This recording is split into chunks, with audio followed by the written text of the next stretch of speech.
Bonjour à toutes et tous, merci d'être venus nombreux à cette conférence. Donc, je suis Christophe Duro, je suis prescripteur tertiaire et collectif sur le Rhône-Alpes-Auvergne. Bonjour à tous et toutes aussi, et pour ma part c'est Cédric Gatineau et je suis l'homologue de Christophe Duro, donc prescripteur aussi tertiaire et collectif. Donc aujourd'hui, nous allons voir les incidences du nouveau règlement F-Gaz donc sur le marché de la pompe à chaleur. On a ciblé quelques points essentiels. Et ensuite, donc, je passerai la parole à Cédric pour voir justement les incidences des pompes à chaleur en zoomant sur les solutions decking telles qu'on les envisage dans leur évolution à venir. Hop. Les points essentiels du coup de la révision de la F-Gaz 3, donc on l'appelle F-Gaz 3 tout simplement parce que c'est la deuxième révision d'un règlement qui a vu le jour en 2006, qui a été revu une première fois en 2014 et qui est rentré en vigueur donc le 1er mars 2024. Nous allons rentrer un peu dans le détail pour essayer d'identifier les points clés. Il faut bien garder à l'esprit que le règlement F-Gaz poursuit deux ambitions. Donc, la première est d'éviter autant de faire que se peut les fuites de gaz fluoré sur les installations. Donc, c'est vraiment un travail de prévention des fuites. Dans cette ambition-là, donc on retrouve les dispositions qui concernent l'étiquetage, la traçabilité, la récupération des gaz fluorés, la remise au distributeur. On voit aussi que ces dispositions concernent des notions de confinement des installations, dont les contrôles d'étanchéité obligatoires, et puis la notion de formation et de certification qui est encadrée en gras, sur lequel on reviendra dans quelques slides sur ces notions. La deuxième ambition concerne la limite, donc les mesures qui visent à réduire progressivement l'usage ou le recours aux gaz fluorés et aux HFC. Donc tout particulièrement dans cette ambition, on retrouve les interdictions des gaz fluorés sur les équipements d'œuvre, qui doivent être installés, mis sur le marché. On retrouve également les restrictions d'usage. Donc là, c'est quel gaz fluoré peut-on utiliser, continuer à utiliser pour la maintenance du parc existant. Et le troisième point, c'est la réduction des quotas de mise en service, sur le marché des HFC vierges, qui a fait l'objet de nombreux débats. Donc ces trois points-là, on va les détailler dans les slides qui viennent. Je vais déjà revenir sur la formation. Donc, ça n'a pas été le sujet le plus exposé lors de la construction de l'accord. Pourtant, c'est un point qui n'est pas anodin. Pour la première fois, du coup, le règlement F-Gaz reconnaît que la restriction des gaz fluorés ouvre progressivement donc, la voie à des solutions alternatives de gaz dits naturels comme l'ammoniac et le propane, dans des registres applicatifs complètement différents. Et pour la première fois, la réglementation reconnaît la nécessité, l'obligation du coup d'une formation sur la multiplication de ces fluides alternatifs. Mais c'est simplement une obligation de formation qui n'est pas adossée à une certification. Or, dans le cadre des gaz fluorés, c'était déjà le cas à l'époque, et là, c'est de plus en plus le cas aujourd'hui. Les manipulateurs ont l'obligation d'être certifiés comme ayant été formés à la manipulation des gaz fluorés. C'est une petite chose, supplémentaire qui n'était pas dans la version 2 de ce règlement F-Gaz aujourd'hui. C'est que désormais, la validité de cette certification est limitée dans le temps. Donc, elle a une durée de validation de 7 ans. Donc, avant, ce qu'on appelait l'attestation d'aptitude n'était pas limitée. Maintenant, celle-ci a une limitation dans le temps de 7 ans. Donc, ce n'est pas anodin pour les entreprises, mais elles vont devoir prévoir des planifications, des programmes de validation de ces certifications. On va rentrer maintenant un peu plus dans le détail des interdictions, donc des recours au gaz fluoré.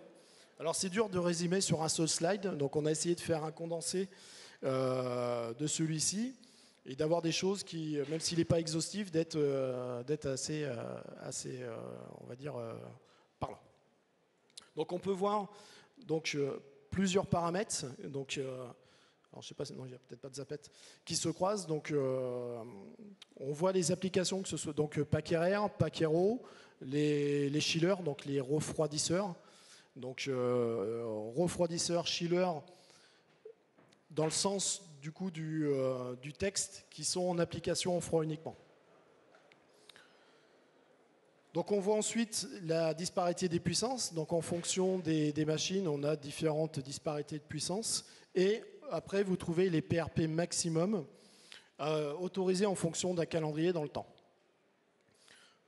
Prenons l'exemple aujourd'hui d'une pack RR de moins de 12 kg. Donc le nouveau règlement F-Gaz exigera qu'à partir du 1er janvier 2030, on devra mettre sur le marché des split systems dont le PRP maximum autorisé est de 150. Et qu'à partir de 2035, là, il ne sera plus possible de commercialiser des split systems qui opèrent avec des HFC ou des HFO. Donc ça montre bien aujourd'hui un virage radical qui a été pris. Si on prend un autre exemple concernant les packs RO monobloc, là on voit que c'est à partir de 2027. Donc on ne pourra plus utiliser certains fluides. Et que du coup on devra basculer sur il y a une obligation complète des gaz fluorés à partir du 1er janvier 2032. Pour les DRV, eux, généralement, qui sont supérieurs à 12 kg. Donc là, du coup, on va devoir basculer avec un PRP maximum autorisé de 750, donc à partir de 2029. Donc c'est essentiellement des applications au R32.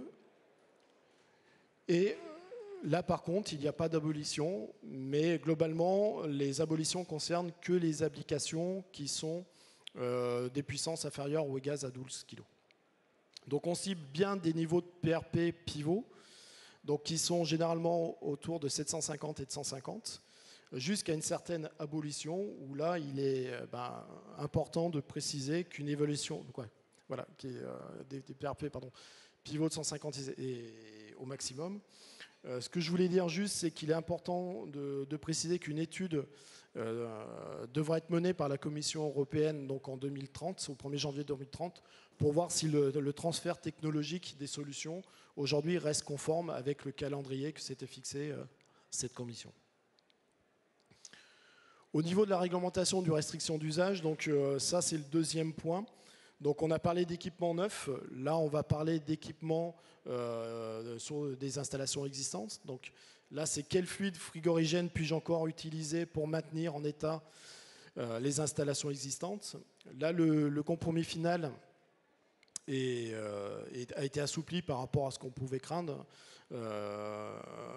car là, comme vous pouvez le voir, donc pour le conditionnement d'air, on est aujourd'hui sur des PRP maximum autorisés de 2500. Donc, ce qu'il faut voir, c'est qu'aujourd'hui, il y a beaucoup déjà d'installations qui opèrent avec des fluides frigorigènes inférieurs à ce PRP. Donc, il n'y a pas d'inquiétude particulière aujourd'hui à avoir sur ces restrictions d'usage au niveau de la partie conditionnement d'air. En ce qui concerne les quotas, donc ça c'est le troisième point important. Donc c'est-à-dire là qu'on va mesurer la quantité de tonnes équivalent CO2 de fluide vierge que vous pouvez pouvoir mettre donc, sur le marché, qu'on va pouvoir mettre sur le marché. Donc je parle bien de fluide vierge. Donc c'est pas des fluides qui sont recyclés ou régénérés, parce que ceux-ci ne peuvent pas être comptabilisés une deuxième fois. Donc ce tableau ne concerne que les HFC et pas les HFO qui sont exclus de ce dispositif. Donc à l'écran, on a deux courbes. Donc on a la courbe bleue qui est l'F-Gaz 2, qui est toujours en vigueur, parce que le nouveau calendrier, vu qu'il a été acté en 2024, rentrera en application au 1er janvier 2025. Et vous avez la courbe orange, donc la F-Gaz 3, qui apparaît sur le graphique. Donc là, ce qu'on note, c'est la chute radicale de l'exigence de réduction de quotas, qui va surtout être très sensible entre 2030 et 2031. D'autant plus radical qu'il faut bien noter que les gaz qu'on appelait MDIs, donc c'est tous les gaz médicaux, qu'on utilise notamment dans les inhalateurs, n'étaient pas pris en compte dans la première réglementation. Donc là, aujourd'hui, on prend en compte ces fluides, donc ils font désormais partie du calcul. Donc du coup, l'écart net, il sera encore plus sensible par rapport au brut, vu qu'on devra mettre de côté des dizaines de millions de tonnes équivalent CO2 de ces gaz médicaux, vu que pour l'instant, il n'y a pas de solution alternative présente sur le marché. Donc l'écart est vraiment très, très sensible, la chute est très importante. C'est l'un des points clés, ce n'est pas le point clé le plus difficile pour l'ensemble de nos métiers, de nos filières à franchir dans le cadre de cette révision. Donc là aussi, une étude sera menée par la Commission donc en 2040 pour voir, comme vous pouvez le constater, que l'ambition de zéro en 2050 sera bien atteignable et si ces objectifs seront bien respectés. Avant de passer la parole à Cédric, donc que faut-il retenir? Donc l'avantage aujourd'hui, c'est que nous avons un calendrier clair avec une sortie planifiée des gaz fluorés. Donc à terme, tout le monde va retravailler dessus. La transition technologique, donc où le savoir-faire, donc à géométrie variable, pour certaines applications, donc on pense aux pompes à chaleur pack aéro, les chillers aussi en application froide. Donc là, les alternatives technologiques sont plus naturellement présentes que sur les pompes à chaleur RR. Donc là, oui, on a déjà des fluides un peu plus vertueux, chose qu'on n'a pas encore aujourd'hui sur les solutions ARR, ce qui va demander à nous, industriels, un travail conséquent en termes de recherche et développement. Donc afin de pouvoir aujourd'hui veiller et viser une conformité au règlement, sans empiéter trop sur l'efficacité énergétique, parce que c'est ça aussi, c'est trouver un équilibre entre le fluide propre et l'efficacité énergétique, sans non plus négliger la partie sécurité. Et là, c'est des challenges qui sont de plus en plus complexes. Il y a clairement une inquiétude sur cette réduction drastique de quotas, donc ça c'est clair. Donc on estime que ce qui restera disponible en 2030, aux alentours de 2030, suffira à assurer la maintenance du parc, donc qui est en cours de rénovation ou de rétrofit. Donc tout ce parc-là va être soit rénové, soit passé en rétrofit. Donc ça va nous permettre de pouvoir passer ces années, mais on voit néanmoins que nous avons besoin d'une quantité non négligeable pour la mise justement sur le marché des équipements de gaz fluoré préchargé vierge. Donc là, ça va nous inciter, nous, industriels, à switcher rapidement sur des solutions alternatives, donc, où la régénération ou le recyclage aussi vont sans doute se développer de plus en plus donc, auprès des opérateurs. Donc c'est vrai qu'il est difficile de ne pas reconnaître que positivement ou de manière contrainte que c'est un impact majeur sur la filière CVC, que la formation aux fluides alternatives et la sensibilisation aux notions de sécurité vont être indispensables pour faire en sorte que tous nos métiers, qui que nous soyons, puissent facilement transiter vers la F-Gaz 3. Les incidences sur les pompes à chaleur, Cédric. Alors Christophe a été très bavard. Il a bien mangé sur le timing, donc je vais essayer d'être très succinct. Donc, quels impacts à court terme? Les premières échéances de la F-Gaz sont rentrées en vigueur au 1er janvier 2025. Les interdictions des PRP supérieures à 750 pour les petits produits, donc inférieurs à 3 kg de fluide frigorigène, rentrent en application au 1er janvier 2025, donc demain. Alors chez les Guines, ce n'est pas un problème puisqu'on a déjà anticipé depuis très longtemps. Toute une gamme est passée au R32 il y a fort longtemps, on était les premiers bien évidemment. Et d'anticiper les réductions de quotas de fluide HFC. Donc ça implique d'avoir une offre complète sur les pompes à chaleur bas carbone, donc avec des fluides vertueux, et de proposer des solutions de réemploi de fluides frigorigènes. Donc le recyclage chez nous, voilà, le slide suivant, qui parle du fameux Loop by Deakin, qui est ni plus ni moins que le procédé de recyclage et de régénération du fluide frigorigène. Donc depuis 2019, on récupère le fluide frigorigène sur des installations en fin de vie que l'on régénère. Donc le réfrigérant est régénéré pour avoir des priorités physiques qui soient le plus proches possible pour ne pas dire comme un fluide neuf, vierge. Par contre, a l'avantage de ne pas rentrer dans les quotas. Donc c'est quand même pas négligeable pour nous. Et donc de réutiliser ces fluides frigorigènes-là pour nos machines, nos propres machines, tout ce qu'on régénère, enfin récupère, régénère, on l'injecte bien évidemment dans nos machines et on ne commercialise pas ce fluide, c'est uniquement pour notre propre consommation. Voilà l'objectif que s'est fixé Dekin. Donc en 2020, on part donc avec un objectif qui était de 200 tonnes récupérées, objectif atteint. Bon, on vous a mis les chiffres qui sont arrondis. Hein. Vous pensez bien qu'on n'était pas à 200 tonnes précises et 300 tonnes en 2021, etc. Et on n'a pas les derniers chiffres consolidés, mais on a atteint nos objectifs à chaque fois. Donc le challenge est réussi et on rencontre un vif succès. La preuve en est, on a étendu le programme au R32 pardon, depuis 2022. Hop. Donc à moyen terme, donc, concrètement, qu'est-ce qu'il faut qu'on fasse tous les fabricants? C'est développer des nouveaux réfrigérants, des nouveaux produits bien évidemment, et de nouveaux concepts également. Donc le but est de prendre en compte toutes les émissions, qu'elles soient directes ou indirectes, donc dans le but d'améliorer les rendements énergétiques pour ce qui est des émissions directes liées aux réfrigérants. Et pour les émissions indirectes, donc c'est plutôt lié à l'efficacité énergétique, donc au rendement des machines, ni plus ni moins, et la prise en compte de l'analyse du cycle de vie de l'équipement.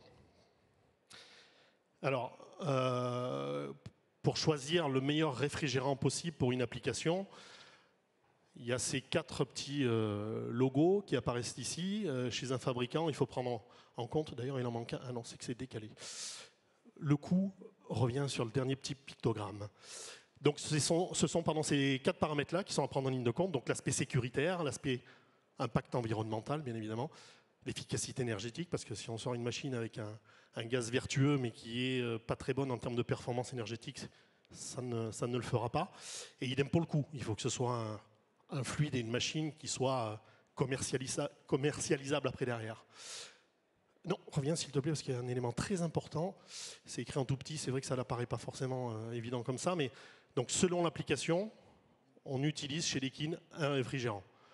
Donc on a listé les quelques réfrigérants actuels en cours, ceux de demain aussi, puisqu'on voit le 410 qui est connu de tout le monde ici, j'imagine.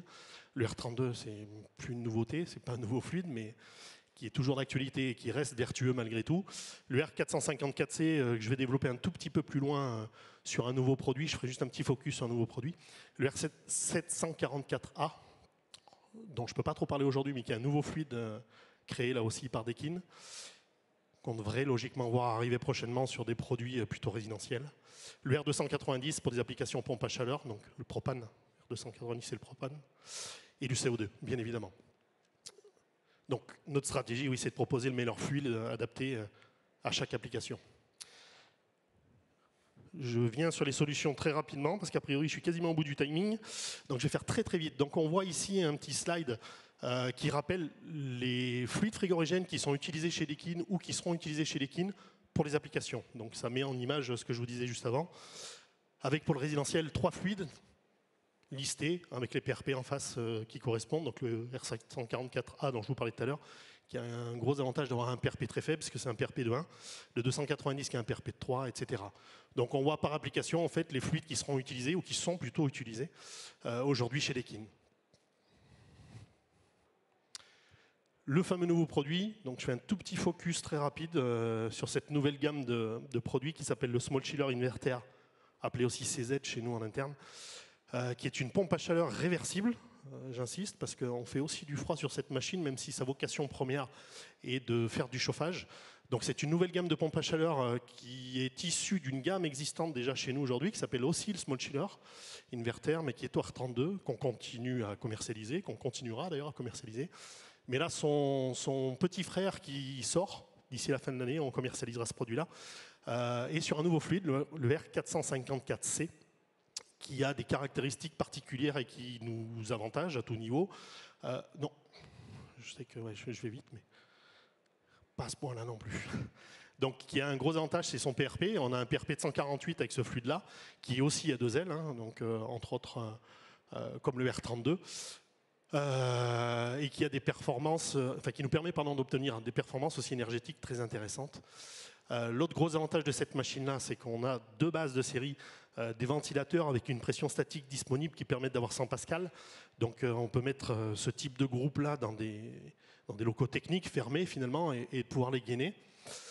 Et cette gamme démarre à 15 kW en termes de puissance, va jusqu'à 70 kW sur un seul et même groupe. On voit les 3 tailles, donc les 3 casings sur cette machine-là. Donc de 15 à 70 kW sur une seule et même machine qu'on peut coupler, bien évidemment. La régulation intègre la gestion de la cascade. Et le gros point fort de cette machine-là, donc on le retrouve ici, donc compatible pour tout type d'application, que ce soit raccordé avec des kits MTA, donc en hybridation également, sur une relève de Cheillard un peu pour une installation un peu conséquente en termes de puissance, et des émetteurs. Alors, j'ai mis haute température, mais bien évidemment, tout type d'émetteur. Parce qu'avec cette machine, on sortira du 70 degrés jusqu'à moins 15 et en 100% thermodynamique. Donc c'est sans appoint électrique les 70 degrés. Donc voilà, je vois, il y a des signes de tête. C'était une machine qui était très attendue. On sort du 70 degrés par moins 15, mais on continue à fonctionner. On garantit le fonctionnement de cette machine-là jusqu'à moins 25. Ne me demandez pas qu'est-ce qu'on sort à moins 25, parce que pour l'instant, l'usine nous distille quelques petites infos par-ci, par-là, parce que tout le monde attend cette machine, alors nous les premiers, bien évidemment, mais pas que. En tout cas, voilà, on garantit le fonctionnement jusqu'à moins 25. Je travaille un scoop, mais on devrait être aux alentours de 60-65 degrés quand même par moins 20. Donc c'est énorme, 100% thermodynamique. Donc une plage qui a été étendue, on le retrouve en dessous, de moins 25, je le disais à l'instant, jusqu'à plus 35 en mode chauffage, donc qui nous permet bien évidemment d'attaquer la rénovation en termes de chauffage, mais aussi de la production d'eau chaude sanitaire. Voilà, donc je vous ai... Ouais, bon, je veux que tu me coupes le sifflet en fait. Non mais c'est résumé en fait ce que je viens de vous dire à l'instant, donc on retrouve tous les éléments. Donc la commercialisation de cette machine en décembre 2025, avec tout un tas d'avantages et de choses un peu différenciantes, mais ce qu'il faut retenir surtout, c'est ce nouveau fluide. Je suis désolé, le temps nous est compté, on a pu faire qu'un petit focus sur ce type de produit-là. On aurait aimé vous parler de beaucoup de choses, mais on n'a que 20 minutes. Et je crois que ça y est, on est bien? Bon, super. J'ai fini, du coup je suis allé très vite. Logiquement. Ah, si, t'es revenu en arrière. Voilà, si vous avez des questions et qu'on peut vous répondre, ce sera avec grand plaisir.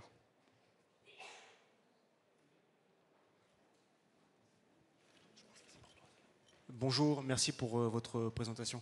J'avais une question concernant l'usage du CO2. Vous avez indiqué que chez Daikin, vous aviez fait le choix de le réserver aux réfrigérations pour le froid. Certains de vos concurrents l'utilisent pour le chaud. Pourquoi ce choix? Est-ce que vous pouvez nous l'expliquer simplement? Merci pour cette question. Contrairement à ce que vous pensez, ce n'est pas réservé pour le froid, même si ça pourrait laisser penser. En effet, aujourd'hui, on a toute une gamme de réfrigération, produits réfrigération, qui fonctionnent au CO2. À l'instant T, en effet, c'est du froid. Demain, ce ne sera pas que du froid.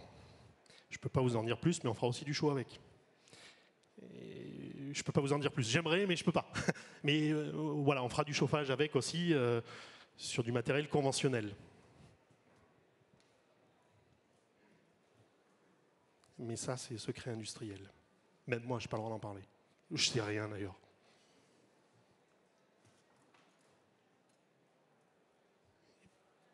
Pas d'autres questions?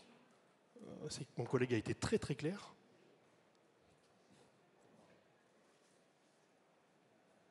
En général, on dit que c'est la première, la plus dure, mais elle a été posée. Donc, il y a un de nos confrères. Ah si, il y a une question là. Bonjour.